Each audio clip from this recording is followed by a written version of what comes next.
আয়েশা বলতেছে আমি জীবনে প্রথম নবীকে দেখলাম নবীর গায়ের জুব্বা ছিঁড়ে গেছে, নবী যে পোশাক পরেন সেই পোশাকটা ছিঁড়ে গেছে। ওই একটা মাত্র জুব্বা ছাড়া নবীর তখন দ্বিতীয় কোনো জুব্বা ছিল না। আমি একজন বিবি হয়ে আমার স্বামীর গায়ে ছেঁড়া কাপড় এটা আমি সহ্য করতে পারি না, কিন্তু সবসময় গায়ে রাখার কারণে আমি একজন গায়ে দেওয়া পাঞ্জাবি মানুষকে কেমনে সেলাই করে দেব। আয়েশা বলতেছে রে মেয়েরা, জীবনে প্রথমে নবীকে দেখলাম কেমনে শোনো। নবী যখন ঘুমায় গেছে আমার কাছে ঘুমায় গেছে, আমি তাকায় দেখি ওই ছেঁড়া পাঞ্জাবি জুব্বাটা নবী আল্লাহর উপরে রাইখা দিছে। আমি এখন ওই জুব্বাটা সেলাই করব, কিন্তু তাকায় দেখি আমার ঘরে আলো জ্বালানোর মতন কোনো তেল ছিল না। আলো যদি জ্বালাবার না পারি তাহলে শুয়ের মধ্যে সুতা কেমনে ঢুকাই দিব, নবীর ছেঁড়া পাঞ্জাবি সেলাই করব কেমনে। আমি যখন এই চিন্তা করতেছিলাম এমন সময় দেখি নবী আমার দিকে তাকায়া ঘুমায় আছে। নবী এইভাবে হাত বাড়ায় বলতেছে, কেন আয়েশা তুমি কি আমার পাশে নাই, তুমি কোথায় গেলে?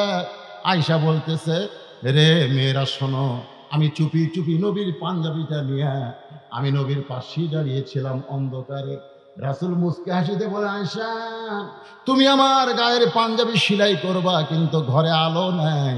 ঘরে আলো না থাকলে কি হবে, আমি আলো তোমার কাছে রয়েছি। আয়েশা বলে এই বলে নবী কপালে একটা হাত দিলেন।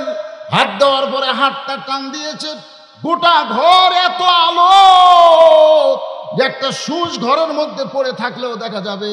আমি শুয়ের মধ্যে সুতা ঢোকায় যখন নবীর পাঞ্জাবিটা সেলাই করে দিলাম, এমন সময় আবার আলোটা কোথায় যেন চলে গেল। আমি নবীর কাছে গিয়ে বললাম, কি দেখলাম? ওগো আমি কি দেখলাম? আল্লাহ রাসূল বলেন, আয়েশা স্বামীর বুকের কাছে শুয়েছিলে, স্বামীর পাঞ্জাবিটা সেলাই করবা, কিন্তু আলো ছিল না। কিছুক্ষণ আগে যে আলো দেখলে আমি তখন নবী হয়ে তোমার সঙ্গে দেখা দিয়েছি। এই জন্য আমাদের নবী আলো, সিরাজাম মুনিরা।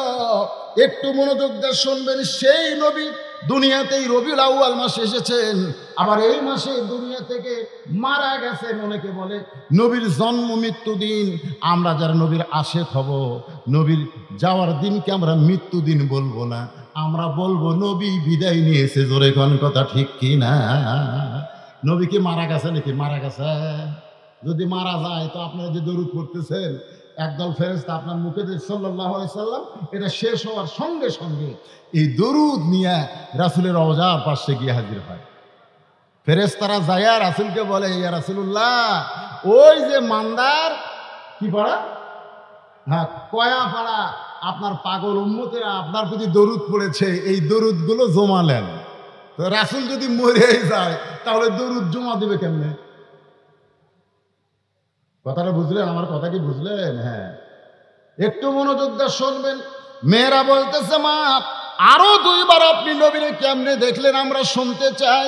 আমি একে একে সব কথাই বলবো, তবে এখন যেটা বলতেছিলাম, নবী হিজরত করে মদিনায় গেলেন। মদিনায় যাওয়ার পরে আপনারা জানেন নবী কিন্তু মদিনার অসংখ্য আনসার যারা মদিনার, তারা নবীর কাছে এসে ঈমান গ্রহণ করলো।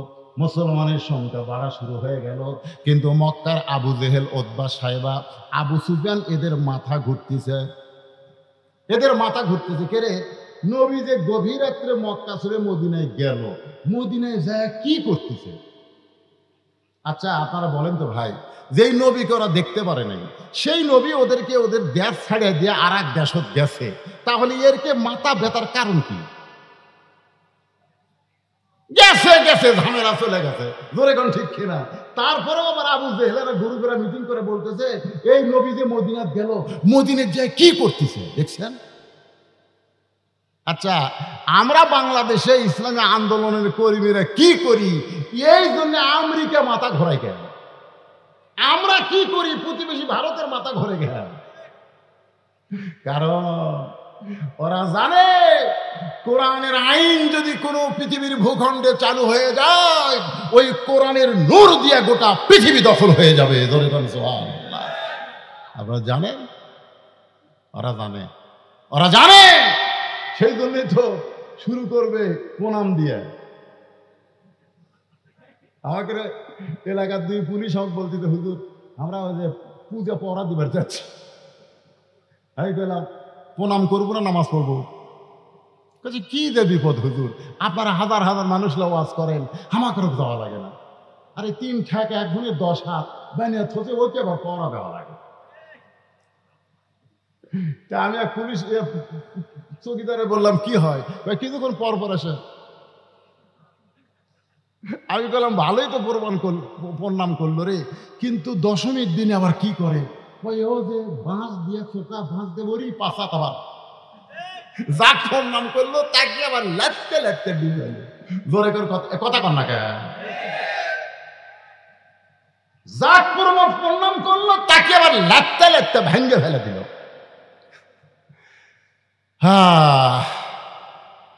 ওরকে মাথা ঘরে কেন জানেন?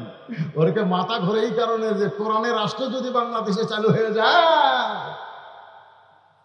খবর আছে না নাই? জোরে কেন আছে না নাই? গোটা পৃথিবীর সমস্ত মিডিয়া বাংলাদেশের ইসলামী আন্দোলনের দিকে তাক করে রাখছে। আবু জেহেল উতবা সাহেবেরা চিন্তায় পড়ে গেল যে গভীর রাত্রে মক্কা ছেড়ে মদিনায় গেল, ওখানে দেখে ঘুম পাড়তেছে, একটু খবর লাগাও কি করতেছেন। ওই সাহাবীদের নিয়ে নামাজ কায়েম করলেন, সুবহানাল্লাহ বলেন।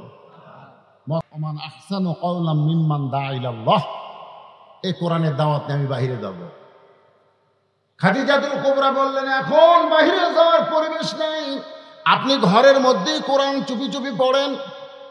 কোরআন এমন একটা পড়া যে এটা চুপি চুপি পড়লে হয় না, এটার আলাদা একটা মুজিজা রয়েছে। জোরে কোন কথা ঠিক কিনা? নবী কোরআন পড়েন, আশেপাশে খবর হয়ে গেল কানে কানে, কি যেন আব্দুল্লাহর পোলা ঘরের মধ্যে পড়তেছে। এটা কি পড়ে চুপি চুপি শোনার জন্য মক্কার নেতারা দিনের বেলা আসে নাই, রাতের বেলা আইছে। এমন একটা রাত যেই রাতে 4 জন নেতা নবীর ঘরের চারিধারে কান লাগায় লাগায় শুনতেছে। আল্লাহ নবী তখন আল্লাহর কোরআন পড়তেছে। জোরে কোন সুবহানাল্লাহ। আবু জেহেল মনে করতেছে আমি একলাই শুনছি রে, কেউ শোনে নাই।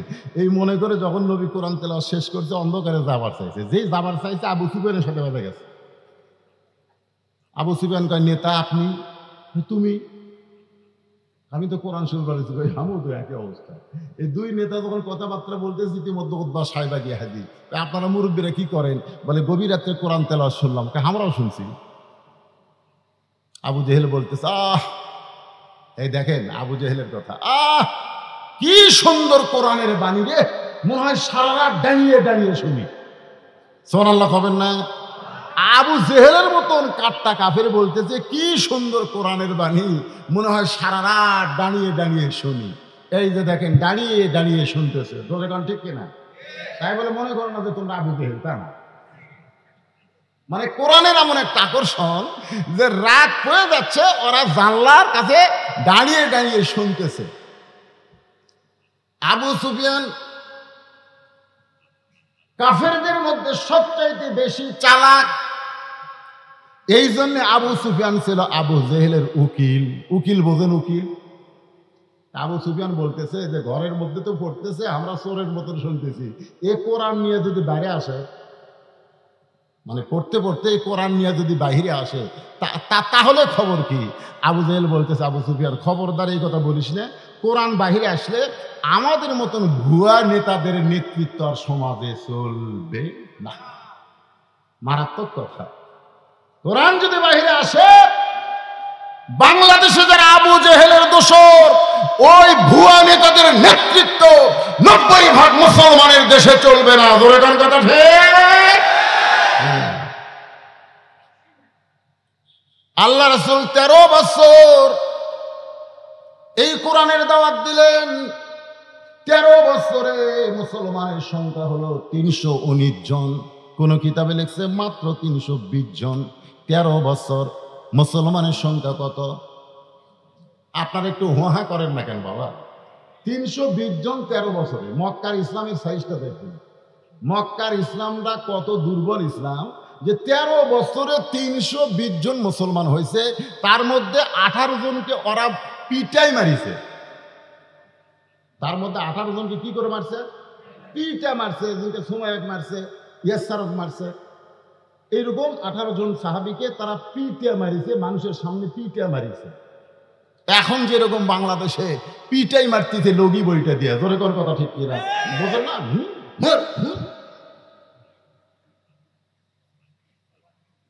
নবী আল্লাহর কাছে কয়, আল্লাহ এত কষ্ট করে এই কয়টা মুসলমান হলো, তাক যদি এরা পিটাই মারে তাহলে ইসলামের অবস্থাটা কি হবে? আল্লাহ বলেন, হাবিব, ইসলামের যদি বিজয় চান তাহলে আবু জেহেলকে নেতা মেনে আপনি ইমাম হলে চলবে না। এমন একটা জায়গায় আপনাকে আমি পাঠাবো যেখানে আপনি ইমামও হবেন আবার নেতাও হবে। মক্কায় নেতা হচ্ছে আবু জেহেল, রাসূল হচ্ছে ইমাম। এই জন্য ইসলামের বিজয় নেই। আমাদের বাংলাদেশে আমরা হলাম ইমাম আর নেতা কারা? কথা কয় না, কথা কয় না। সব কিছুর বেতন বাড়ে, কিন্তু আমাদের ইমামের বেতন বাড়ে না।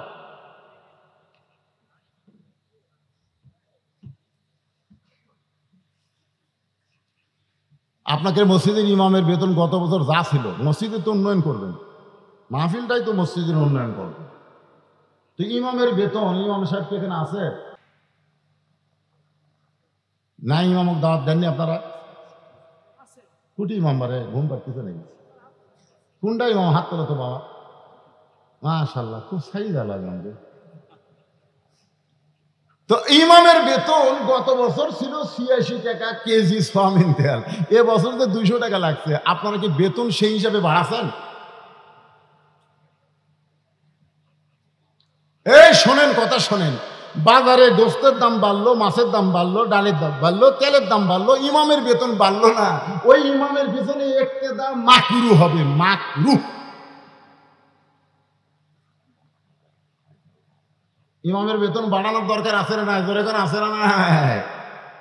যার পিছনে আপনারা ইক্তেদা করতেছেন সেই ইমামটা এত দুর্বল, কারণ ইমাম নেতা হবার পরে নাই, নেতা আছে আবু জেহেল, যার কারণে 13 বছরে মুসলমান হলো 320 জন। আল্লাহ দেখলেন এভাবে পিটন খাওয়ালে হবে না, পিটন দেওয়ারও একটা ব্যবস্থা করা লাগবে। জোরে কোন ঠিক কিনা? গভীর রাত্রে খুব খেয়াল করবেন, ইসলামের বিজয় কিন্তু দিনে হয় নাই, গভীর রাত্রে আমার আল্লাহ তাআলা নবীকে মক্কা থেকে মদিনায় হিজরতের অর্ডার করলেন। সুবহানাল্লাহ বলেন। নবী গভীর রাত্রে মক্কা থেকে মদিনায় হিজরত করলেন।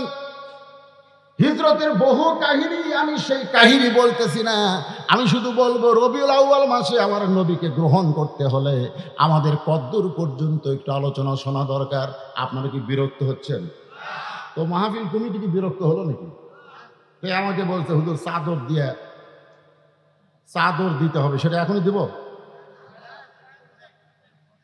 হ্যাঁ, না না, অনেকের চিন্তা ভাবনা যে হুজুর যে ওয়াজ শুরু করছে, জোর ওয়াজ করতে করতে ফজর হয়, আর লোকজন 2-1 দিন উঠে যদি সব চলে যায়, তা আমাদের কি হবে? আপনারা আমার চেনেন না। এবার আপনাকে মান্দা থানায় আমার কতবার জানেন?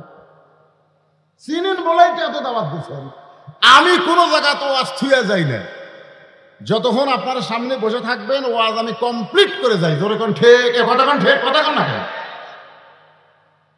এনাদের মধ্যে যখন একটা ব্যারামই ঢুকছে, যে চাদরের ব্যারাম, এই ব্যারামটা 5 মিনিটের মধ্যে তোমরা সারো। তোমাকে ব্যারামটা ছেড়ে দিয়ে আমি আল্লাহর বান্দাদেরকে ফ্রেশ ওয়াজ করবো। মা বোনদের জন্য তো কাল রাখা দিছি এমন এক জায়গা, মনে আছে না? বলে গেছে, হ্যাঁ, ওটা বারবার তো শোনার লাগবে।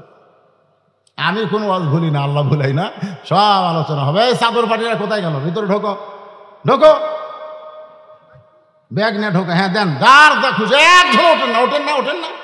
আপনি মসজিদে দিবেন না, ওঠেন না। আপনি যদি না দেন আল্লাহর ঘর কি ভাঙে দেবে? আর আপনি দিলে আল্লাহ আপনাকে একটা জান্নাতে ঘর বানায় দিবে। জান্নাতে আল্লাহ আপনাকে একটা ঘর বানায় দিবে। আপনি যা পারবেন, 10 পারেন, 20 পারেন, 50 পারেন, 100 পারেন, এই ব্যাগের মধ্যে দিয়ে দেন, আল্লাহর রাস্তে দিয়ে দেন। মেয়েদের মধ্যেও কত আছে বাবা? মেহেদি ভাটার আর কিছু হলে হতে পারে। মেহেদি ভাটার মা বোনদের মধ্যে যারা গেছে, আমার মায়ের আল্লাহর রাস্তায় দান করবেন। আল্লাহ নবী বললেন, ফাতেমা, কোন আমলের কারণে ওই মেয়েটা তোমার আগে জান্নাতে যাবে? তুমি যদি শুনবার চাও, মা ফাতেমা শুনতে চায়। আমার মা বোনদের জন্য বলবো, মা আপনারা মন খারাপ করেন না, কারণ আপনাদের আলোচনা না করলে আপনাদের পেট থেকে ভালো সন্তান আশা করা যায় না। ধরে করুন ঠিক। এই জন্য মা বোনদের তো আমল বেশি না রে ভাই।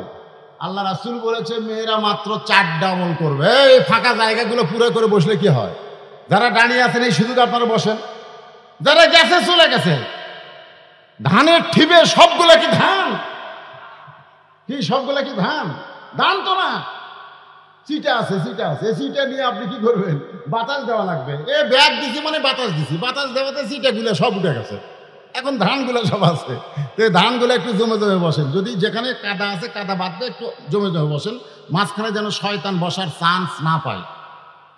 আমরা গত 2 বছর ওয়াজ করে শান্তি পাইনি। এই করোনার কারণে বলতে পারিনি চাপা বসেন, চাপা বসেন, কারণ করোনার আমাদের ফাঁক করে দিয়েছিল। জোরে করে ঠিক কিনা? ফাঁক হন। কিন্তু আর কি করোনা আছে? এই জন্য এখন চাপা বসেন। আর রবিউল আউয়াল মাসের নবী সম্পর্কে, কোরআন সম্পর্কে মহিলারা প্রশ্ন করেছে আয়েশাকে। সে বলেছে 9 বছর আমার স্বামীকে আমি বহুবার দেখেছি, নবী হিসাবে দেখেছি মাত্র কয়বার? 3 বার। মহিলারা বলতেছে আজকে স্বামী সম্পর্কে আমরা শুনবো না, আপনি যে 3 বার নবী দেখলেন, কেমনে দেখলেন, দেখার সাইজটা কিরকম, এই 3 বার নবী সম্পর্কে আমরা শুনতে চাই। আপনারা শুনবেন না ভাইজান? হ্যাঁ, এই আদায় আর হয়নি, সব ব্যাগ আলা চলে গেল। একটা মাঝখানে কি করে রে? এইদিকে আদায় হয়েছে, ব্যাগের আদায় হয়েছে। চলে আসেন বাবা, ব্যাগগুলো উঠে আসো। মাঝখানে কেউ ব্যাগগুলো হাঁটলে ওয়াজের নূর নষ্ট হয়ে যায়। একটু মহব্বত না জিকির করেন, লা ইলাহা ইল্লাল্লাহ, লা ইলাহা ইল্লাল্লাহ, লা ইলাহা ইল্লাল্লাহ, লা ইলাহা ইল্লাল্লাহ, লা ইলাহা ইল্লাল্লাহ, লা ইলাহা ইল্লাল্লাহ, লা ইলাহা ইল্লাল্লাহ, মুহাম্মাদুর রাসূলুল্লাহ সাল্লাল্লাহু আলাইহি সাল্লাম। আয়েশা বলতেছে আমি জীবনে প্রথম নবীকে দেখলাম, নবীর গায়ের জুব্বা ছিঁড়ে গেছে। নবী যে পোশাক পরেন সেই পোশাকটা ছিঁড়ে গেছে। ওই একটা মাত্র জুব্বা ছাড়া নবীর তখন দ্বিতীয় কোনো জুব্বা ছিল না। আমি একজন বিবি হয়ে আমার স্বামীর গায়ে ছেঁড়া কাপড় এটা আমি সহ্য করতে পারি না, কিন্তু সবসময় গায়ে রাখার কারণে আমি একজন গায়ে দেওয়া পাঞ্জাবি মানুষকে কেমনে সেলাই করে দেব? আয়েশা বলতেছে রে মেয়েরা, জীবনে প্রথমে নবীকে দেখলাম কেমনে শোনো। নবী যখন ঘুমায় গেছে আমার কাছে, ঘুমায় গেছে, আমি তাকায় দেখি ওই ছেঁড়া পাঞ্জাবি জুব্বাটা নবী আল্লাহর উপরে রাইখা দিছে। আমি এখন ওই জুব্বাটা সেলাই করব, কিন্তু তাকায় দেখি আমার ঘরে আলো জ্বালানোর মতন কোনো তেল ছিল না। আলো যদি জ্বালাবার না পারি তাহলে শুয়ের মধ্যে সুতা কেমনে ঢুকাই দিব? নবীর ছেঁড়া পাঞ্জাবি সেলাই করব কেমনে? আমি যখন এই চিন্তা করতেছিলাম, এমন সময় দেখি নবী আমার দিকে তাকায়া ঘুমায় আছে। নবী এইভাবে হাত বাড়ায় বলতেছে, কেন আয়েশা তুমি কি আমার পাশে নাই? তুমি কোথায় গেলে? আয়েশা বলতেছে রে মেয়েরা শোনো, আমি চুপি চুপি নবীর পাঞ্জাবিটা নিয়ে আমি নবীর পাশেই দাঁড়িয়েছিলাম অন্ধকারে। রাসূল মুস্কি হাসিতে বলে, আয়েশা তুমি আমার গায়ের পাঞ্জাবি সেলাই করবা, কিন্তু ঘরে আলো নাই। ঘরে আলো না থাকলে কি হবে? আমি আলো তোমার কাছে রয়েছি। আয়েশা বলে এই বলে নবী কপালে একটা হাত দিলেন। হাত দেওয়ার পরে হাতটা টান দিয়েছে, গোটা ঘর এত আলো যে একটা সুচ ঘরের মধ্যে পড়ে থাকলেও দেখা যাবে। আমি শুয়ের মধ্যে সুতা ঢোকায় যখন নবীর পাঞ্জাবিটা সেলাই করে দিলাম, এমন সময় আবার আলোটা কোথায় যেন চলে গেল। আমি নবীর কাছে গিয়ে বললাম, কি দেখলাম? ওগো আমি কি দেখলাম? আল্লাহ রাসূল বলেন, আয়েশা, স্বামীর বুকের কাছে শুয়েছিলে, স্বামীর পাঞ্জাবিটা সেলাই করবা, কিন্তু আলো ছিল না। কিছুক্ষণ আগে যে আলো দেখলে, আমি তখন নবী হয়ে তোমার সঙ্গে দেখা দিয়েছি। এই জন্য আমাদের নবী আলো সিরাজাম মুনিরা, একটু মনোযোগ দিয়ে শুনবেন। সেই নবী দুনিয়াতেই রবিউল আউয়াল মাসে এসেছেন, আবার এই মাসে দুনিয়া থেকে মারা গেছেন। অনেকে বলে নবীর জন্ম মৃত্যু দিন। আমরা যারা নবীর আশেক হব, নবীর যাওয়ার দিনকে আমরা মৃত্যু দিন বলবো না, আমরা বলবো নবী বিদায় নিয়েছে। জোরে কোন কথা ঠিক কি না? নবী কি মারা গেছে নাকি? মারা গেছে। যদি মারা যায় তো আপনারা যে দরুদ পড়তেছেন, একদল ফেরেশতা আপনার মুখে দিয়ে সাল্লাল্লাহু আলাইহি সাল্লাম, এটা শেষ হওয়ার সঙ্গে সঙ্গে এই দরুদ নিয়ে রাসূলের রওজার পাশে গিয়ে হাজির হয়।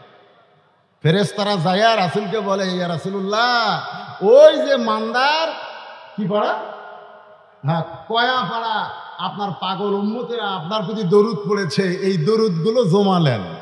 তো রাসূল যদি মরে যায় তাহলে দরুদ জমা দেবে কেমনে? কথাটা বুঝলেন? আমার কথা কি বুঝলেন? হ্যাঁ, একটু মনোযোগ দিয়ে শুনবেন। মেয়েরা বলতেছে, মা আরো দুইবার আপনি নবীরে কেমনে দেখলেন আমরা শুনতে চাই। আমি একে একে সব কথাই বলবো, তবে এখন যেটা বলতেছিলাম, নবী হিজরত করে মদিনায় গেলেন। মদিনায় যাওয়ার পরে আপনারা জানেন, নবী কিন্তু মদিনার অসংখ্য আনসার যারা মদিনার, তারা নবীর কাছে এসে ঈমান গ্রহণ করলো। মুসলমানের সংখ্যা বাড়া শুরু হয়ে গেল। কিন্তু মক্কার আবু জেহেল, উতবা, সাইবা, আবু সুফিয়ান, এদের মাথা ঘুরতেছে। এদের মাথা ঘুরতেছে কে রে? নবী যে গভীর রাত্রে মক্কা ছেড়ে মদিনায় গেল, মদিনায় যায় কি করতেছে? আচ্ছা আপনারা বলেন তো ভাই, যেই নবীকে ওরা দেখতে পারে নাই, সেই নবী ওদেরকে ওদের দেশ ছাড়িয়ে দিয়ে আর এক দেশত গেছে, তাহলে এরকে মাথা ব্যথার কারণ কি? গেছে গেছে ঝামেলা চলে গেছে, জোরে কোন ঠিক কিনা? তারপরেও আবার আবু জেহেলেরা গুরু করে মিটিং করে বলতেছে, এই নবী যে মদিনাত গেল, মদিনায় যায় কি করতেছে দেখছেন? আচ্ছা আমরা বাংলাদেশে ইসলামী আন্দোলনের কর্মীরা কি করি? এই জন্য আমেরিকা মাথা ঘোরায় কেন? আমরা কি করি? প্রতিবেশী ভারতের মাথা ঘুরে গেল। কারণ ওরা জানে কোরআনের আইন যদি কোনো পৃথিবীর ভূখণ্ডে চালু হয়ে যায়, ওই কোরআনের নূর দিয়ে গোটা পৃথিবী দখল হয়ে যাবে। আপনারা জানেন? ওরা জানে, ওরা জানে। সেই জন্যই তো শুরু করবে প্রণাম দিয়ে। আমাকে এলাকার দুই পুলিশ আমাকে বলতে, হুজুর আমরা ওই যে পূজা পড়া দিবার যাচ্ছি, আমি বললাম প্রণাম করবো না নামাজ পড়বো? কাজে কি যে বিপদ হুজুর, আপনারা হাজার হাজার মানুষ ওয়াজ করেন, আমাকেও যাওয়া লাগে না। আরে 3 ঠ্যাক 1 গুণে 10 হাত বানিয়ে থতে, ওকে আবার পড়া দেওয়া লাগে। তা আমি এক পুলিশ চৌকিদারে বললাম, কি হয়? কিছুক্ষণ পর পর আসে। আমি বললাম ভালোই তো প্রণাম করলো রে, কিন্তু দশমীর দিনে আবার কি করে? ওই ও যে বাঁশ দিয়ে চোখা বাঁশ দিয়ে ওরই পাশা, আবার যাক প্রণাম করলো তাকে আবার লাটতে লাটতে দিয়ে জোরে করে কথা কর না কেন? যাক প্রণাম করলো তাকে আবার লাটতে লাটতে ভেঙ্গে ফেলে দিল।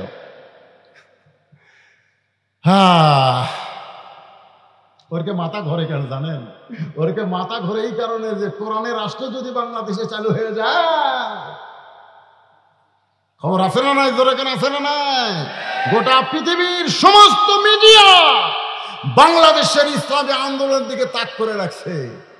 আবু জেহেল, উতবা, সাইবারা চিন্তায় পড়ে গেল যে গভীর রাত্রে মক্কা ছেড়ে মদিনায় গেল, ওখানে দেখে ঘুম পাড়তেছে, একটু খবর লাগাও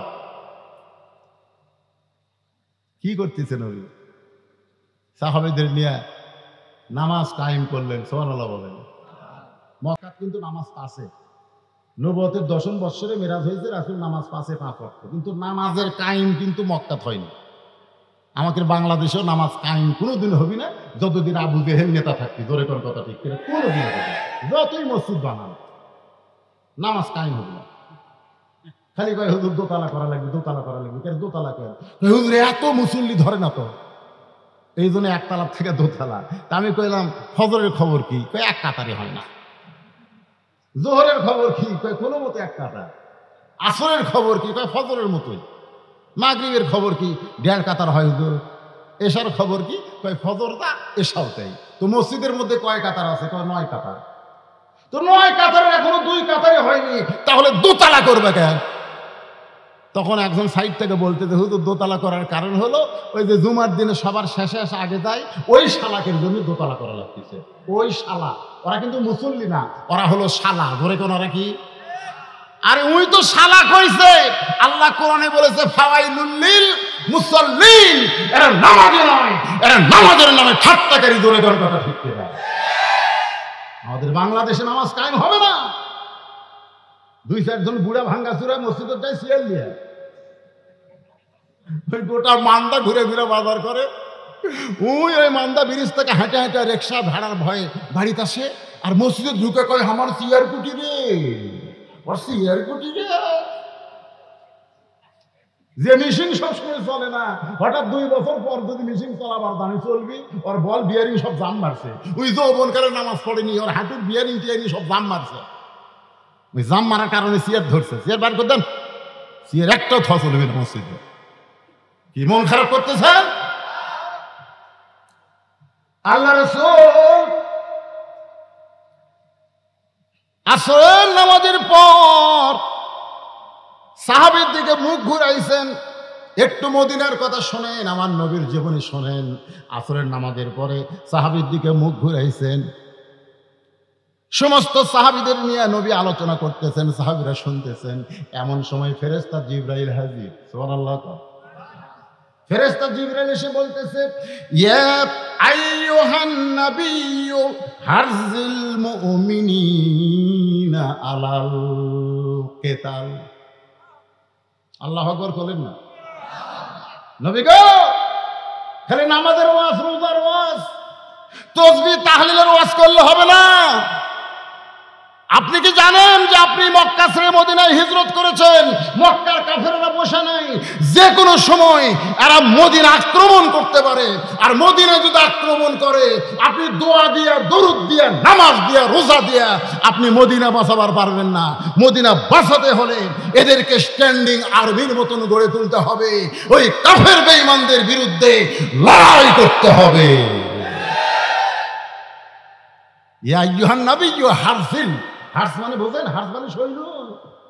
খালি লুকো সৈদা করলে হবে না, এটাও করা লাগবে। ক্যাডার হওয়া লাগবে। ক্যাডার বোঝেন? পুলিশ দেখলে ভয় দৌড় দেন কেন? পুলিশ দেখলে দৌড় দেন কেন? আত্তাকুল্লাহ হাক্কা তুকাতিহি, আল্লাহর ভয় যথাযথ কলিজার মধ্যে থাকলে মুসলমান আজরাইলকে ভয় করে না। জোরে কোন কথা ঠিক কিনা? আজরাইল, হ্যাঁ তুই আমার জান কবজ কর, আমি জান্নাতে যাই। জোরে কোন সুবহানাল্লাহ। কে রে মুসলমান ভয় কিসে? আল্লাহ কোরআনে বলেছে আমার রাস্তায় মর। দুনিয়ার মানুষ তোদেরকে মৃত্যু বললেও আমি আল্লাহ ঘোষণা করে দিলাম, ওয়ালা তাকুলু লিমান ইউকতালু ফি সাবিলিল্লাহি আমওয়াত বাল আহইয়া। বাল আহইয়া, তোর মৃত্যু নাই, তুই অমর। দুনিয়ার মানুষ তোকে কবরে রাখবে, আর আমি আল্লাহ জান্নাত থেকে তোর কবরে রিজিক পৌঁছে দেব। তোর সুবহানাল্লাহ। যদি কবরে থাকতে ভালো না লাগে, তোর জন্য ইল্লিন নামক জান্নাতের বাগান বানাই রাখছে। মুসলমান পিছন দিকে পালাবে না, মুসলমান সৈন্য হয়ে সামনের দিকে যাবে, বাতিল পালিয়ে যাবে। জোরে কোন কথা ঠিক কিনা? মাত্র 8 বছর, মাত্র 8 বছরে মদিনা থেকে নবী 10,000 সাহাবী নিয়ে মক্কার দিকে রওনা দিলেন। যুদ্ধ না, খালি হেঁটে হেঁটে আসতেছে, খালি হেঁটে হেঁটে আসতেছে। 2-1 জন ঘোড়া চড়িছে। ওই যে ধুলে দেখে মক্কার কাফেরা কয় লুকেও রে, হায় হায় হায় হায়, এতদিন পর হাজার হাজার লক্ষ লক্ষ মুসলমান মক্কার দিকে আসতেছে, আর ঘর বাড়ি থাকা যাবে না, লুকে রে। সুবহানাল্লাহ কবেন না? আবু বকর খালি নবীর মুখের দিকে তাকায়। রাসূল বলে, আবু বকর কি দেখো? বলে, হুজুর গাড়ি সুরের মধ্যে লুকাইছিলাম হুজুর, ওরা আমাকে আপনার খুঁজিছে হুজুর। আমি খালি বলছি আল্লাহ আমার নবীকে যেন কাফেররা ধরবার না পারে। আজকে হাজার হাজার মুসলমান যখন মক্কার দিকে যায়, ওরা কোন জাকাত লুকায় হুজুর, কোন জাকাত লুকায়। আল্লাহ তাআলা সূরা নাযিল করলেন সূরা নসর। যারা পারেন আমার সঙ্গে তারা পড়েন, ইযা জাআ নাসরুল্লাহি ওয়াল ফাত ওয়া রাআইতান নাসা ইয়াদখুলুনা ফি দীনিল্লাহি আফওয়াজা ফাসাব্বিহ বিহামদি রাব্বিকা ওয়াস্তাগফির ইন্নাহু কানা তাওয়াবা লিল্লাহি।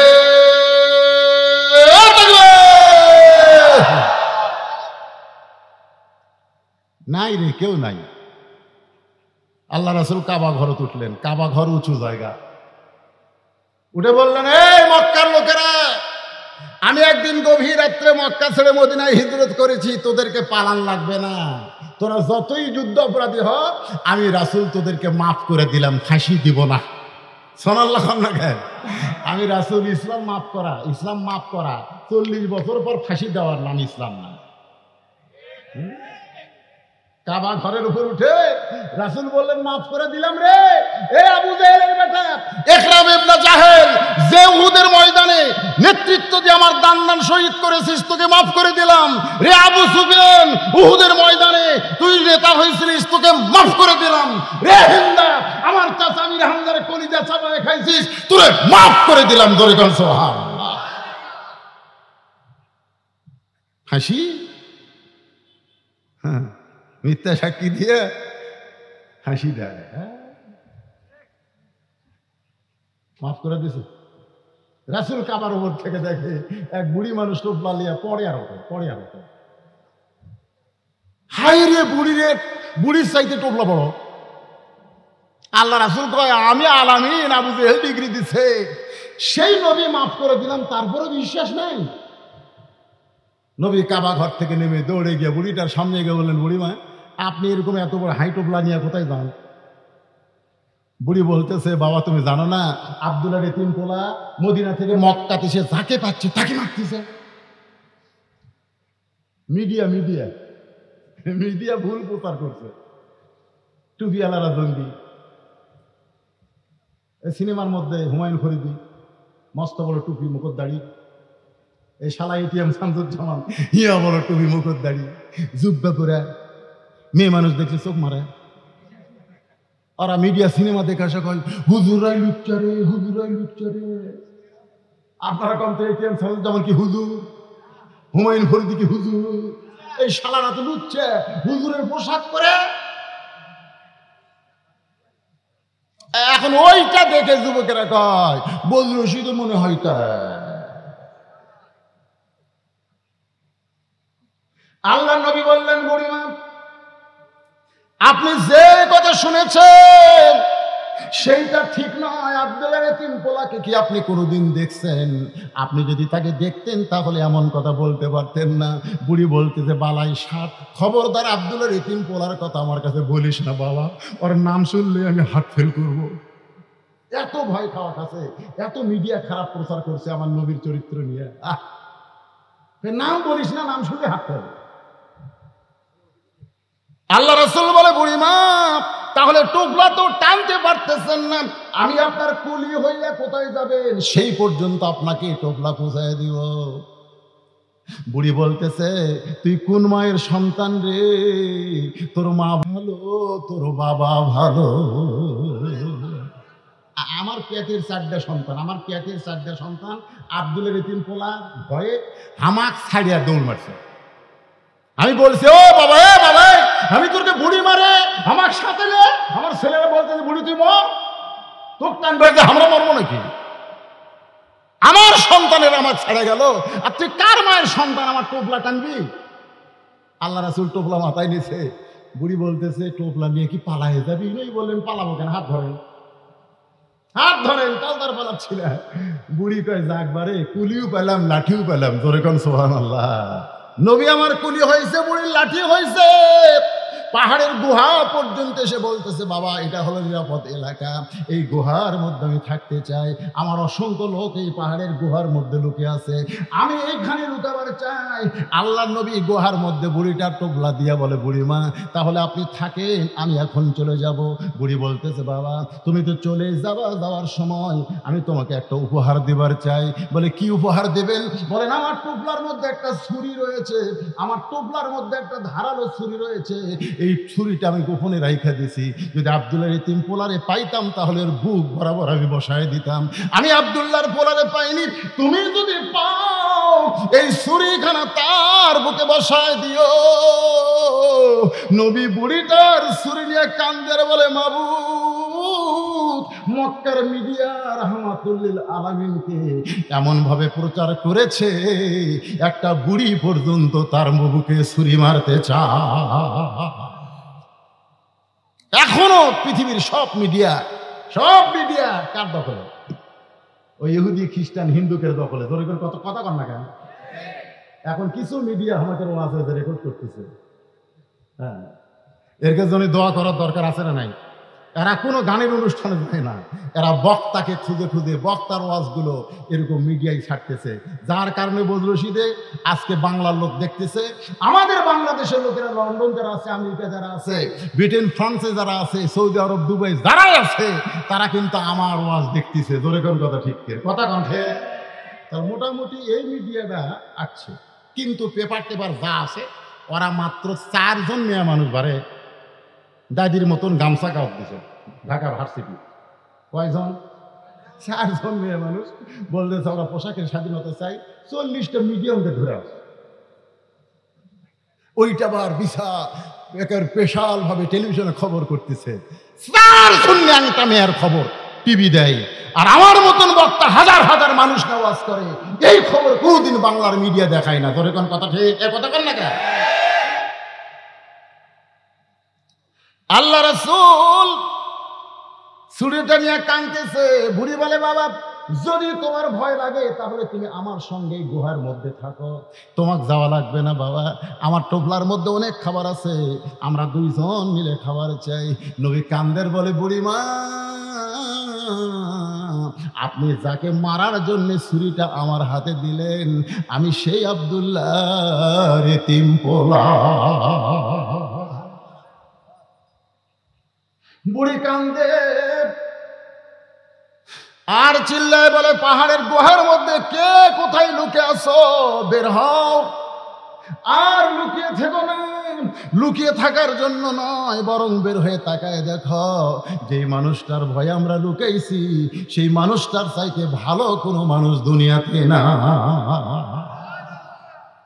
পাহাড়ের গুহার ভিতর থেকে সবাই মাথা বের করলেন। বুড়ি নবীর হাতে হাত দিয়ে বললেন, বাবা আমি তোমার হাতে তোমার দলে ভর্তি হওয়ার চাই। বাদান গো, ইজা জা নাসরুল্লাহি ওয়াল ফাতহু ওয়া রাআইতান নাসা ইয়াদখুলুনা ফি দীনিল্লাহি আফওয়াজা, ওই পাহাড়ের হাজার হাজার কাফেরেরা আল্লাহর নবীর হাতে হাত দিয়ে মুসলমান হয়ে গেল। আজকে সেই নবীর কোরআন আমাদের কাছে আছে না নাই? যখন আছে না নাই, কিন্তু আমরা মুসলমান না হয়ে মুনাফিক। গোটা পৃথিবীর মধ্যে সবচেয়ে বেশি মুনাফিকের দেশের নাম কি জানেন? দেখেন, আমি কর আগে করছি। হায় হায় রে বাবারা, মনে কষ্ট নিয়ে না, বিবেকের কাছে আমি প্রশ্ন করতেছি। এই যুবকেরা, কারা কারা ঈশার নামাজ পড়েননি? আপনার বিবেককে প্রশ্ন করেন, কারা কারা? হাত তোলেন না, হাত তোলার দরকার নেই। যারা যারা ঈশার নামাজ পড়েননি, আপনি বিবেককে সবচাইতে বড় আদালত, জোরে কোন ঠিক কিনা? আপনি যদি ঈশার নামাজ না পড়ে কোরআনের মাহফিলে বসে থাকেন, আপনি কি ফজরের নামাজ পড়বেন? তাহলে মসজিদের উন্নয়ন মানে কি? ও যে হাঁটুর মধ্যে একটা কাল লাগিয়ে আছে, দেখেন তোর খবর কি? ও যাবে এবার বক্তা যদিও কালো হয় রে, সের দিকে তাকা থাক।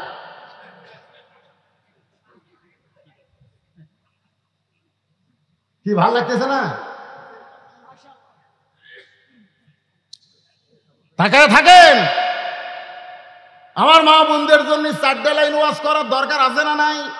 আবার ওরা যাবে আর কবে হুজুর আমাকে লাইন তুলে দেওয়ার ওয়াজ করলো না। এই জন্য আপনারা একটু ধৈর্য ধরেন। আপনাকে অনেক ওয়াজ শুনলাম, এখন মা বোনদের জন্য 5টা মিনিট বলবো, এর মধ্যে আমরা ওটা বসে করবেন নাকি যে হুজুর এখন মেয়ে একের ওয়াজ ধরতে আমরা যাই? আরে মেয়ে তো আমার বাড়িতে আছে, আসে না নাই? আছে না নাই? আসার সময় ইনকে দাড়ি ধরে আদর করে, আমার বউ দাড়ি ধরে কয় কখন আসবেন, কখন আসবেন? তা আমি কইলাম কেন, একলা ঘুম ধরে না? তো কয় না, একটা সময় বলেন কখন আসবেন, আজকে ওয়াজ কখন শেষ হবে? আমি কইলাম আজকে ওয়াজ করে মান্দা যাচ্ছে, মান্দার লোকেরা 12টার পরে ওয়াজ শোনে না। না 12টার পরে মান্দার লোকেরা ওয়াজ শোনে না। আমি শুনি। তো আমার বউকে আমি বললাম নাও আসতে পারি। বলে তাহলে কোথায় যাবেন? আমি বললাম যদি আজরাইল আমার ধরে তাহলে বউকারকে আসা যায়। আমার বউ কান্দের কয় আপনাকে আজরাইল ধরবে এই কথা আমার মনে হয় না, খালি পুলিশ ধরবে, র্যাব ধরবে, এটা আমার মনে হয়। আজকে যারা কোরআনের মাহফিলে বসেছো যুবক, এটা তোমাদের জীবনের শেষ মাহফিল হতে পারে। এশা নামাজ পড়ো নাই, তওবা করো। ফজর থেকে জীবনে একটা ওয়াক্ত নামাজ আর বাদ দিতেছিও না। ফজর থেকে নামাজ শুরু করে দাও। ইন্নাস সালাতা তানহা আনিল ফাহশাই ওয়াল মুনকার। একমাত্র নামাজই পারে মানুষকে যাবতীয় খারাপি থেকে বাঁচাই দিতে। রাসূল বললেন ফাতেমা ওই যে একটা পাহাড় দেখতেছো? বলে হ্যাঁ। ওই পাহাড়ের পাশে কি একটা জঙ্গল দেখা যায়? বলে হ্যাঁ, ছোট্ট একটা জঙ্গল দেখতে পাই। রাসূল বলে ফাতেমা ওই জঙ্গলের পাশে ছোট্ট একটা ঘর, ওই ঘরটা হলো একটা কাঠুরিয়ার ঘর। ওই কাঠুরিয়ার বউ জামিলা আল্লাহ তোমার আগে জান্নাত দিবে। রাসূল চমকে বলে ওই কাঠুরের বউ জামিলা আল্লাহ তোমার আগে জান্নাত দিবে। সঙ্গে সঙ্গে ফাতেমা বলে বাবা ওই কাঠুরের বউ জামিলা জীবনে কি এমন আমল করলো যে আমল করার কারণে আল্লাহ আমার আগে তাকে জান্নাত দিবে? রাসূল বললেন ফাতেমা আমল যদি জানতে চাও তাহলে জামিলার বাড়ি যাও। পরের দিন আসরের নামাজের পরে ফাতেমা চুপি চুপি জামিলার বাড়ির দরজায়, মেয়েরা যখন রাস্তা দিয়ে যাবে শোরগোল করবে না চুপি চুপি যাবে? এই কথা কন, মেয়েদের কথা বলা চলবে? চুপি চুপি। মেয়েরা আমার মায়েদেরকে বলতেছি মা রাস্তা দিয়ে যখন যাবেন তখন এমন ভাবে যাবেন জনগণ যেন বুঝবার না পারে এটা কে যায়। এমন একটা কালো বোরকা পরবেন, বাবারে শোনেন শোনেন, একের চোখ মুখ ঢাকা লাগবে, চোখের চশমা কালো, হাতত মুজা কালো, পাওয়ার জুতা কালো। অনেক মেয়েরা বলবে হুজুর এই গরমের দিনে যদি এইরকম পোশাক পরে আপনি পরেই দেখেন আল্লাহ জান্নাত থেকে আপনার শরীর এসি করে দিবে। যারা বোরকা পরে এরকম গরম লাগে না, যারা লাইলুদি বাড়ি করে বেড়ায় এরা গরমে আরো বগল কাটা করবার চাই, জোরে কত না। আর ইয়ার কে যা সাইজ ভাই, এর কে সোপা খোপার কোনো ঢকই নেই। আমি ঢাকার এক মাহফিলে বলেছিলাম এই যে মমতাজ যে আমাকে রুখলে ওয়াজ করে না, আমি মমতাজ মেয়ে মানুষ না মরদ মানুষ? সব লোক কয় হুজুর মেয়ে মানুষ। আমি বললাম ওর চেহারা দেখলে তো মেয়া মনে হয় না, মনে হয় আস্ত একটা আটার বস্তা। জোরে কোন কথা ঠিক কিনা? আগা গোড়া একেবারে লেভেল। ব্যাপারটা নারীদের কোনো সাইজ দেখে রে? হ্যাঁ আমার মায়েরা শোনেন, মা ফাতেমা চুপি চুপি জামিলার বাড়ির দরজায় ওই কাঠুরের বউ জামিলাকে ফাতেমা ডাক দেয়, বলে জামিলা আমি নবীর মেয়ে ফাতেমা, আমি একটু আপনার ঘরে যাবার চাই। জামিলা দরজাতে সে কাঁদতেছে। ফাতেমা কয় কান্দো কেন? বলে কান্দার কারণ হলো সারা জীবন থেকে সাধনা করেছি আল্লাহ নবীর মেয়ে ফাতেমাকে এক নজর দেখতে চাই, নবীর মেয়ে ফাতেমাকে একটা নজর আমি দেখতে চাই। ফাতেমা বললে তাহলে দরজা খুললি তো তুমি দেখা বাবা। জামিলা বলতেছে দরজা খুলবো কেমনে, কারণ স্বামী আমার বাড়িতে নাই, আর স্বামীর হুকুম ছাড়া ফাতেমার জন্য দরজা খুলতেও আমি বড় ভয় পাই। কার হুকুম? এ জোরে কথা কন না কেন? কার হুকুম? স্বামী রে, স্বামী। আমাদের গুলে স্বামী মানে স্বামী। রাসূল বলেছে যদি কোনো নারীকে আমি বলতাম সেজদা কর আল্লাহ ছাড়া কাউকে, তাহলে স্বামীর কদমে সেজদা করার হুকুম দিতাম, কিন্তু আল্লাহ ছাড়া কাউকে সেজদা করা যাবে না, এই জন্য বলা হলো না। এখান থেকে প্রমাণ হলো আল্লাহর পরে মেয়েদের কাছে সবচাইতে দামি হলো তার। জোরে কন না কেন? দামি কে? আরো জোরে। যারা বলতেছেন না তারা মনে হয় দুর্বল পুরুষ। বিয়ে না করলে কি হবে, করবি না? আমার মা বোনদের জন্য একটু শুনেন দরকার। ডাকতেছে, রোকেয়া, কথা নাই, রোকেয়া, কথা নাই। কয়বার ডাকছে? তৃতীয়বার ডাকতেছে। কি করবে, স্বামী অসহায়। রোকেয়া, কি বাবা রে, স্বামী বসা মানুষ ভয়ে লাভ উঠছে। দুইবার ডাকছে, কথা খাই নাই। তৃতীয়বার তখন ডাকছে এমন করে, আমাকে এক গ্লাস পানি দাও গো, ভরিয়া খাও, ভরিয়া খাও। আমার কাম নেই, আমার কাম নেই। আল্লাহ রাসূল বলেছেন, নফল নামাজের মধ্যে বউ যদি শামিল হয় আর স্বামী যদি তাকে ডাক দেয়, নামাজ বাদ দিয়ে স্বামীর সামনে দাঁড়াতে হবে। নামাজ বাদ, শুধু ফরজ নামাজ ছাড়া অন্য যে কোনো নামাজ। কি হবে, এই আবার কি কর?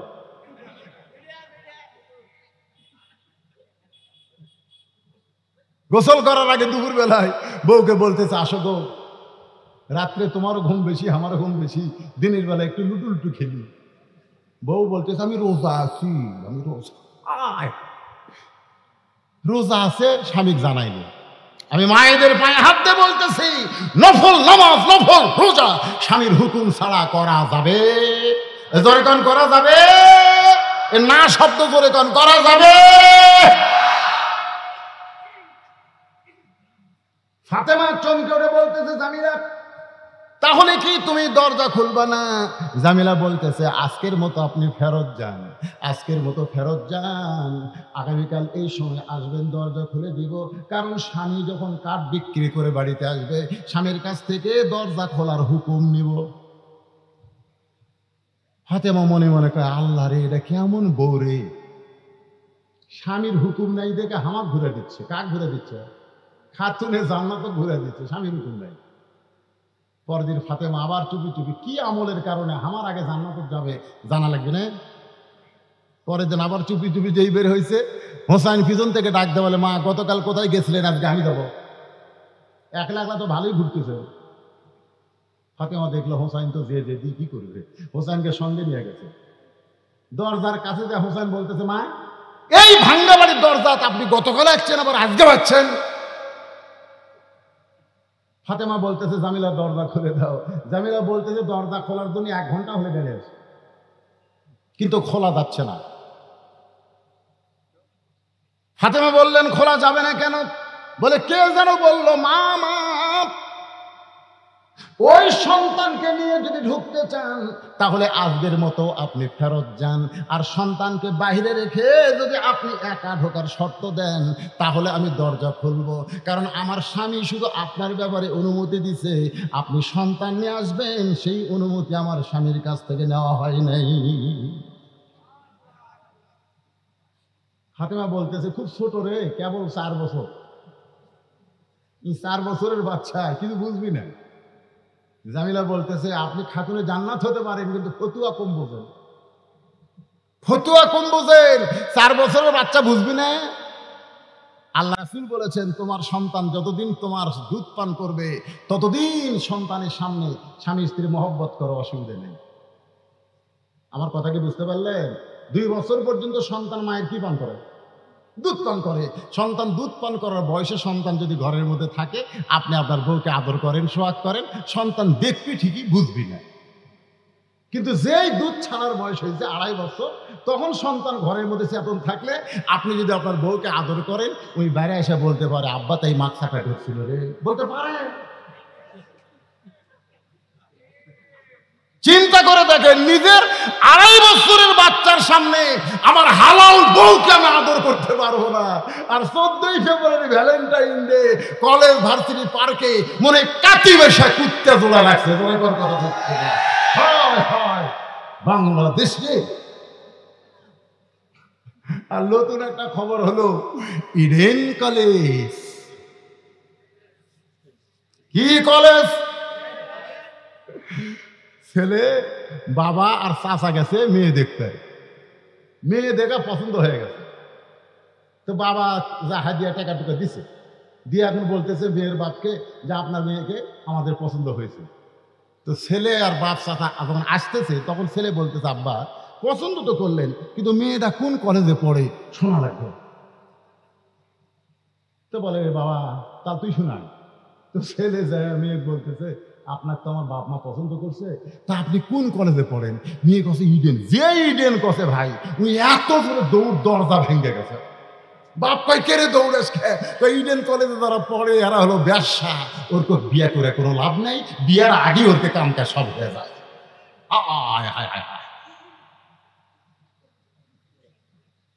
এই যুবকেরা, কারণ বিয়ার আগে সবকিছু দেখতেন, বিয়ার পরে আর আফসোস করা লাভ হবে না। ওর নানি দেখেন, ওর মাও দেখেন, অক দেখেন। বিয়ের আগে দেখেন, বিয়ের পরে দেখে কান্দে মরা লাগবে। জোরে কোন কথা ঠিক কিনা? এই জন্য একটা কথা আছে, ভাবিয়া করিও কাজ। আমার সঙ্গে সবাই একটু বলেন, ভাবিয়া করিও কাজ, করিয়া ভাবিও না। যুবকেরা যারা এখনো বিয়া করেনি, বাবা এমন একটা মেয়েকে খোঁজো যে মেয়েটার ওয়াজ আমি আপনাদেরকে শোনাইতেছি। এবার ফাতেমা বলতে জামিলা তাহলে আজকেও কি দরজা খুলবো না? বলে আপনার হোসাইন সঙ্গে আছে, আজকেও দরজা খোলা যাবে না। হোসাইন সঙ্গে সঙ্গে বলে মা এই বেয়াদব মেয়েটা আমার মতন ছোট্ট বাচ্চার সঙ্গে থাকার কারণে দরজা খোলো না। এই বেয়াদব মেয়েটার কাছে তুমি কেন আসো মা? ফাতেমা কান্দের বলে হোসাইন রে তুমি যারে বেয়াদব বলতেছো বাবা, তোমার নানা বলেছে ওই মেয়েটা তোমার মায়ের আগে জান্নাতে যাবে। হোসাইন তুমি যাকে বেয়াদব বলতেছো তোমার নানা বলেছে ওই মেয়েটা তোমার মায়ের আগে জান্নাতে যাবে। কোন আমলের কারণে? কোন আমলের কারণে? আমল হলো একটাই, যে মেয়েটা স্বামীর কথা মতো চলে ওই মেয়েটাকে আল্লাহ জান্নাত দিয়া দিবে। আমার মায়েরা যারা আছেন মা, 1 নম্বর আমল হলো নামাজ, 2 নম্বর হলো রমজান মাসের রোজা, 3 নম্বর সতীত্বের হেফাজত পর্দা করা, আর 4 নম্বর স্বামীর কথা মতো চলা। এই 4টে আমল যদি আপনারা করতে পারেন মা, আপনাদের আর কোনো ওয়াজ লাগবে না, আপনারা ফাতেমার সাথে জান্নাতি হবে। সুবহানাল্লাহ বলেন। নবীর কাছে গেছে, বুঝলেন? হোসেন কার কাছে গেছে? তাকান, কার কাছে? নবীর কাছে গিয়ে বলে না আমার মায়ের আগে একটা মেয়ে জান্নাতে যাবে।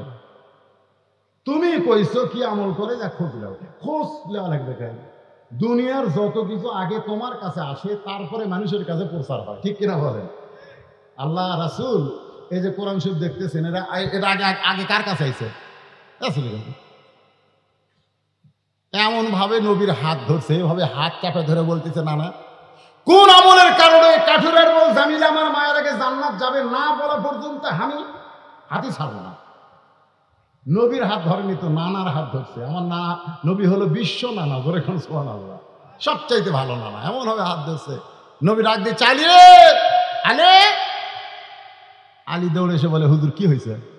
বলে তোর বেটা আমার হাত যেভাবে ধরছে। হোসেন হাত ছেড়ে দাও। হোসেন বলতেছে আব্বা আপনি জানেন কি অকাম করছে? হয়তো জিব্বাত কামড় খাচ্ছে, কি অকাম করছে মানে কি? নবী কোনো অকাম করেন, কিন্তু লাকি যে বর্তমান সরকার আর চরমনাই এই কিন্তু লাকি আর নানার অভিনয় চলতেছে। জোরে কোন কথা ঠিক কিনা? কথা বুঝতেছে না ভাই? জানেন আমরা মিছিল যদি 400 গাড়ি করি, 100 পুলিশ আমার করে ঘুরে বেড়াচ্ছে, আর ওরা মিছিল করলে সামনে 200 পুলিশ, পিছনে 200 পুলিশ, ওরকে পড়া দেয়, ওরা মিছিল মারে। জোরে কোন কথা ঠিক কিনা? আমি কই কে রে এত সরকার বিরোধী কথা কয়, এরপরে এরকম একটা তো ধরে না কেন? আমাকে একবার বলে হুজুর আপনি জানেন না, নানা লাতি যে নানা লাতি কে ঠিক কথা কি হয়?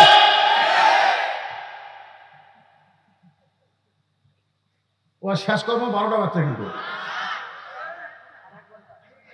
না কতক্ষণ চলবে সেটা ভিন্ন কথা, কিন্তু হা করা লাগবে তো। আমি যে কথাগুলো বলতেছি কথাগুলোর দাম নেই, সেটা আমি হা করবেন না কেন? ও অকাম করছে, নবীর কথা বলতেছে। কি অকাম করছে আব্বা জানেন? নবী মুসকে মুসকে হাসতেছে, কারণ এই তো নবী হিসাবে কয় নাই, নানা হিসাবে করছে। হযরত আলী বলে, হোসাইন কি করেছে তোমার নানা? বলে, কাঠুরে বাবু জামিলা আমার মায়ের আগে জান্নাতে যাবে। এই কথাটা নানা কেমনে বলে? আল্লাহ রাসূল বলে, আলী রে তুমি বলে দাও কোন আমলের কারণে ওই কাঠুরার বউ জামিলা ফাতেমার আগে জান্নাতে যাবে। আলী বলতে, হুজুর আপনি কিন্তু নিষেধ করেছিলেন। আল্লাহ রাসূল বলে, আলী আজকে বলার হুকুম দিলাম। ফাতেমা দৌড়ে এসে স্বামীর হাতটা ধরে বলতেছে, তাহলে কাঠুরের বউ জামিলা আমার আগে জান্নাতে যাবে, এটা কি আপনি জানেন? বলে, আমি জানি না, আল্লাহর নবী আমারে জানাইছে। ফাতেমা বলে, তাহলে কেমনে? রাসূল বললেন, শোনো ফাতেমা, তোমার কি মনে আছে একদিন দুপুর বেলায় তুমি একটা ওড়না এনে আমার হাত দিয়ে বললে, স্বামী গো আজকে 2 দিন হলে হাসান হোসেন না খেয়ে কাঁদতেছে, ঘরে খাবার কিছু নাই, আপনার হাতেও টাকা নাই, এই ওড়নাটা বিক্রি করে যেই টাকা হবে সেই টাকা দিয়ে সামান্য খাদ্য কিনে নিয়ে চলে আসেন। আলী বলতেছে, ফাতেমা তোমার ওড়না নিয়ে যখন বাজারে যাই, ওড়না তখন আমার জামার পকেটের মধ্যে ছিল, আমি জামার পকেটের ওড়না বের করার সাহস পাই না, কারণ বের করে যদি বিক্রি করতে চাই আর খরিদ্দার যদি জিজ্ঞাসা করে ওড়না কার, আমি যদি বলি আমার বউ ফাতেমার, তাহলে খরিদ্দার মনে মনে চিন্তা করবে যে স্বামী বইয়ের জিনিস বেচা খায় সেই স্বামী হলো দুর্বল স্বামী। ও ফাতেমা, আমি তোমার ওড়না পকেটের মধ্যে নিয়ে বাজারের মধ্যে যখন ঘুরতেছিলাম বিক্রি করার সাহস পাচ্ছিলাম না, এমন সময় এক খরিদ্দার আমাকে সালাম দেয়, বলে, আলী ভাই আমার মনে হয় আপনি কিছু বিক্রি করবেন। আমি আলী চমকে গেলাম, আমি বিক্রি করব তুমি কেমনে জানো? আমি তাকায় দেখি লোকটা একটা ব্যাগ বের করে আমার সামনে ধরলো, আমি পকেট থেকে তোমার ওড়না বের করে যেই ব্যাগের মধ্যে দিলাম, লোকটা একটা বার ওড়নার দিকে তাকালো না, বরং ব্যাগের মাথা ধরে আমার হাতে 6টা দিরহাম দিয়ে লোকটা চলে গেল। ও ফাতেমা, ওই 6টা দিরহাম নিয়ে আমি খাবার দোকানে গেলাম, দোকানদারকে বললাম, ভাই এই 6টা দিরহামের যতটুকু খাবার হয় ততটুকু খাবার দাও, আমার হাসান হোসাইন ক্ষুধার জ্বালায় কাঁদতেছে।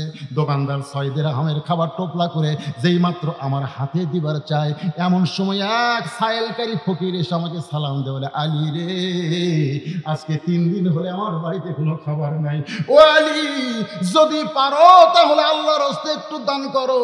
ও ফাতেমা, আমার এত রাগ হয়ে গেল, কারণ আমি 6টা দিরহাম ওড়না বিক্রি করার টাকা দিয়ে খাবার টোপলা নিয়েছি, আর এমন সময় আমার কাছে যখন খাবার চাই, আমার এত রাগ হয়ে গেল, আমি যেন বলবো তুমি আমার কাছ থেকে সরে যাও। এমন সময় আল্লাহর কোরআন আমার সামনে দাঁড়ায় বলে, আম্মা সাইলা ফালা তানহার, আলী রে সাইলকারীকে ফিরাস না। আমি পকেট থেকে একটা দিরহাম বের করে ওই ফকিরকে যখন দিবার চাই, এমন সময় আল্লাহর কোরআন বলতেছে, ওমা তুনফিকু মিন শাইইন ফি সাবিলিল্লাহি ওয়াফা ইলাইকুম ওয়া আনতুম লা তুজলামুন। আলী রে ফকিরকে যদি একটা দিরহাম দেস, আল্লাহ তোকে 10টা দিরহাম দেবে, 2টা দিরহাম দিলে তুই 20টা পাবি, 6টা দিরহাম যদি দেশ আলী, আল্লাহ তোরে 60 দিরহাম দিয়া দিবে। আমি আলী আল্লাহর কোরআনকে বিশ্বাস করে ফকিরকে যেই মাত্র 6টা দিরহাম দিলাম, ফকির কোথায় জানো চলে গেল। দোকানদার বলল, আলী ভাই খাবার টোপলার খবর কি? আপনি তো টোপলা না নিয়ে ওই টাকা দান করে দিলেন। আলী বলতেছে, 2 বস্তা প্যাকেট কর, এক টোপলা দিয়ে আমার হবে না, 2 বস্তা প্যাকেট কর। দোকানদারকে 2 বস্তা প্যাকেট করতে বলে আলী বলে, ফাতেমা আমি বাজারের মধ্যে ঘুরতেছিলাম আর মনে মনে বলতেছিলাম, আমার আল্লাহ তো মিথ্যা বলবে না, আল্লাহর ওয়াদা সত্য, ইন্নাল্লাহ ওয়াদু হাক্কুন, আল্লাহর ওয়াদা হলো সত্য, এই বিশ্বাস করে বাজারের মধ্যে ঘুরতেছি ফাতেমা। এমন সময় দেখি একটা ব্যক্তি উট নিয়ে আসতেছে, আমারে সালাম দেয়, বলে, আলী ভাই উটটা কি আপনি কিনবেন নাকি? আমি কইলাম, আমার পকেটে একটা টাকাও নাই, আমি উটটা কেমনে কিনবো? উটরা বলতেছে, 100 দিরহামে বাকিটা উটটা কিনে বিক্রি করে আপনি টাকা দিবেন, সেটাও কি পারবেন না? আলী বলে, ফাতেমা রে এই সুযোগ আমি হাতছাড়া না করে ওই উটটা 100 দিরহামে কিনে উটের বাজারে যখন নিয়ে গেলাম, চারিদিক থেকে খরিদ্দার আমাকে ঘিরে ধরে বলতে, আলী ভাই এই উটের ব্যবসা কবে শুরু করলেন? আমি কইলাম, কবে শুরু করি আর যখনই করি সেটা বিষয় না, উটটা তোমরা নিবা কিনা? এক খরিদ্দার কানে কানে বলতেছে, উটটা আমার পছন্দ হয়েছে, আপনাকে 160 দিরহাম দিতে চাই।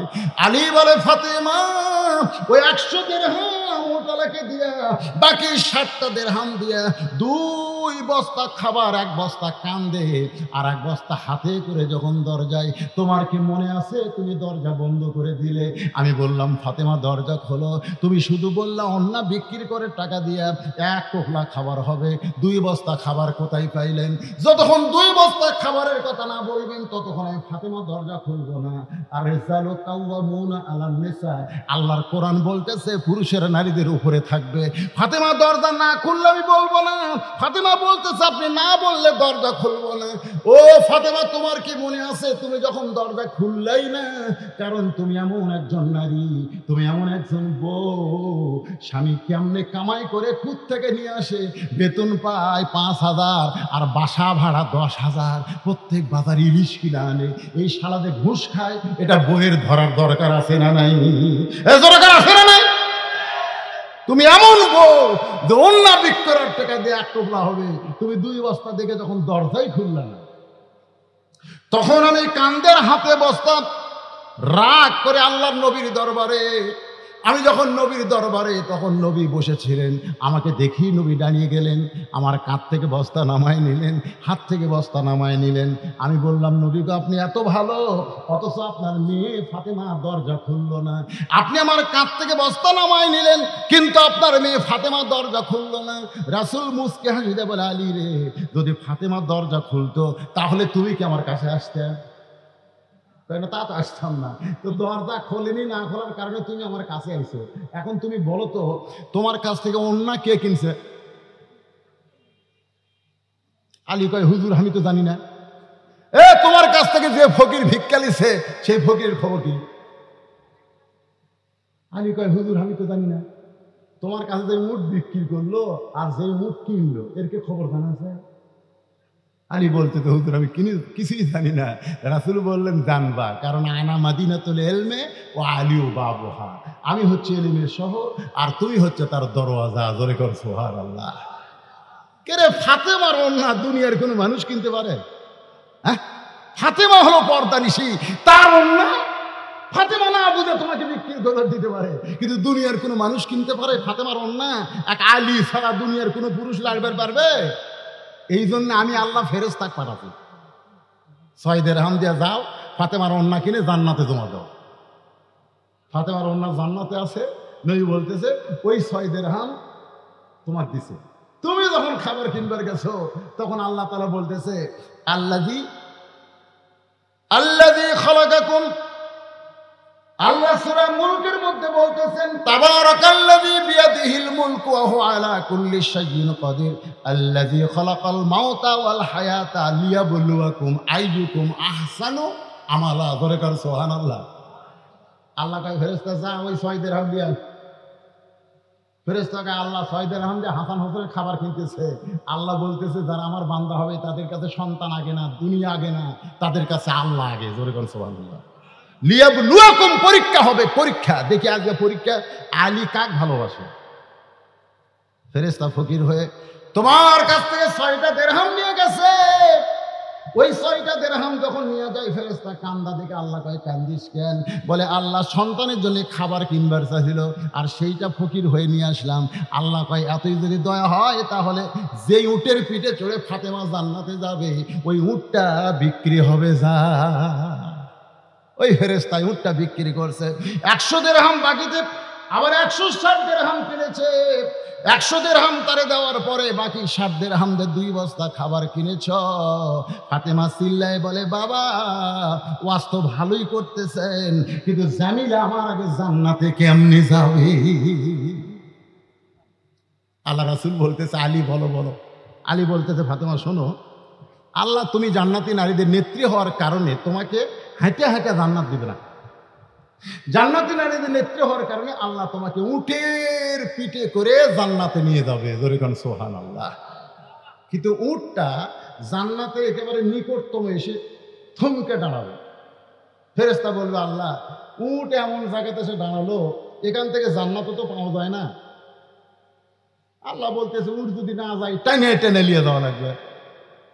ফেরেশতা কয়, আল্লাহ উটের কি ধরে টানবে? টানার তো কিছুই নাই।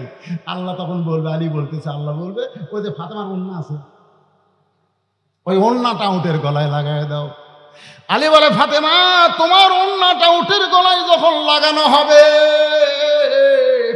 সেই ওড়নাটা নিচে ঝুলতে থাকবে, এখন এইটা কে টেনে উটটাকে জান্নাতে নিয়ে যাবে, এমন সময় বলবে, আল্লাহ জামিলা তোমার স্বামী সব সময় দোয়া করতো, আল্লাহ যে বউটা আমার হুকুম ছাড়া ফাতেমার জন্য দরজা খোলে না, আমার সেই বউটাকে তুমি সবার আগে জান্নাত দিও রে